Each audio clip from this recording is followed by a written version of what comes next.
Well, hello there. It's Morgan here, and welcome to today's episode. Today's episode is called The Power of Incremental Progress, Lessons from a Hummingbird's Journey to Flight.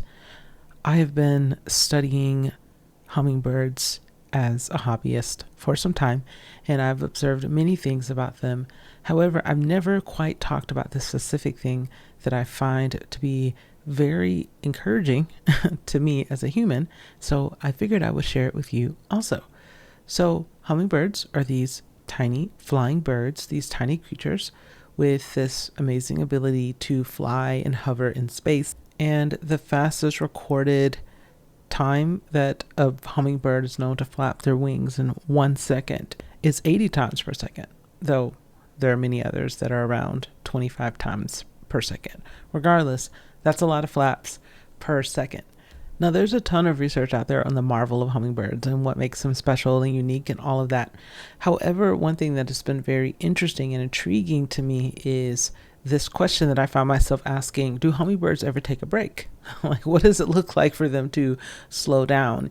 So there's so much out there about how strong their muscles are and how resilient they are as these tiny creatures who can hover, and even the way their wings are designed, I believe they don't really fold. I'm not sure if that's the right word, but they're kind of like oars, and the way that they flap them is just really peculiar, especially considering how small they are. So there's so much fascinating about them. However, there's this other side of the hummingbird that if I try to close my eyes and visualize it, I was like, yeah, I don't even picture a hummingbird this way. I picture a hummingbird in flight, moving quickly, doing all the things, all the flaps in a second. However, there is more to the hummingbird. And there's actually two things I just want to share about a hummingbird's pattern and life, and that is a part of their journey, and it's a part of their life just as much as the fast paced flying that is a part of their life. There's this other aspect of their life too.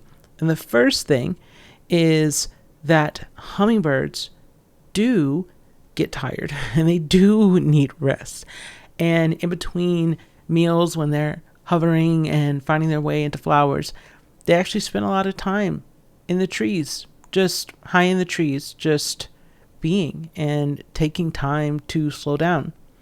And the second thing is that at nighttime, if it gets too cold, they actually have to enter a state that is similar to hibernation, called torpor.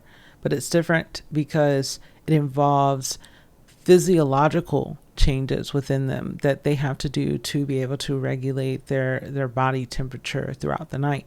And this can happen if they didn't get enough food in the day. And if they don't go into this deep sleep state, then they will not live until morning.